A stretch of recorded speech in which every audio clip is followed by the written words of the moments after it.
I grew up at a small parish in Hebron, Kentucky, and it was the priests there who really left a great example for me. They were happy. They really loved their vocation, which really planted the seed in my own heart. Well, maybe I can do that. Maybe God is calling me.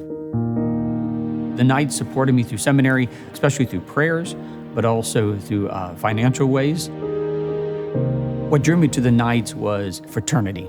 Other men who are on fire for the faith. You become who you hang out with.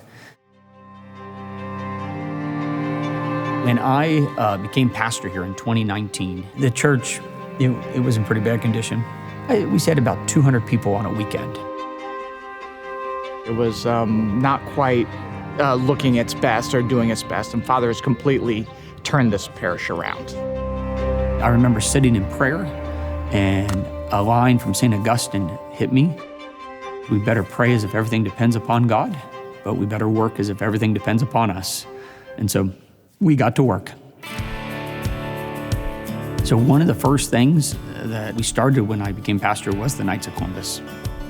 We had about 30 or 40 guys sign up, and I thought, let's do it. And if we're gonna do it, then let's have a place where they can meet. Underneath the altar is a basement. It was really just used for storage. We went down, we started clearing out the whole room.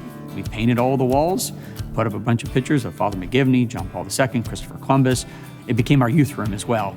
And we call it, the kids love it, they call it the underground. It energized this group of men who then helped to do a lot of work here, just restoring the church.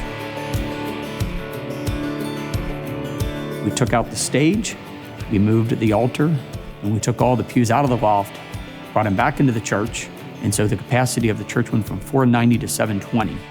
We took out all the carpet ourselves, and we're on our hands and knees for nights, scraping off the glue. We all pulled together, and I mean, if we needed something, one guy had a specialty in it.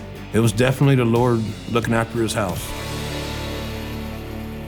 Physical changes of the church have really affected the spiritual life of the church. Once people saw what we were doing, people just got excited.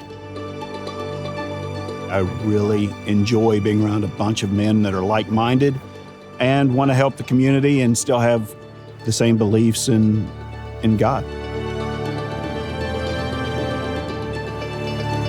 We do yard work for various people. We've repaired some porches and stuff like that. We've built platforms, the deck behind the rectory. So really works of charity. So it's one of the reasons I chose to come here. Knights being a big portion of it because I knew how important that was to me.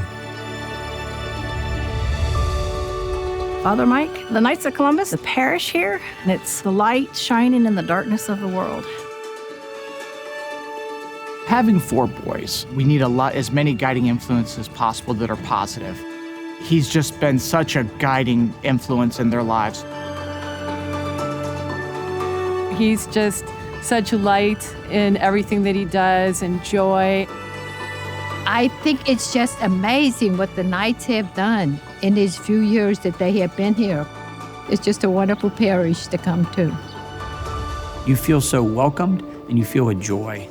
Joy of knowing the presence of the Lord, because joy is a sure sign of God's presence.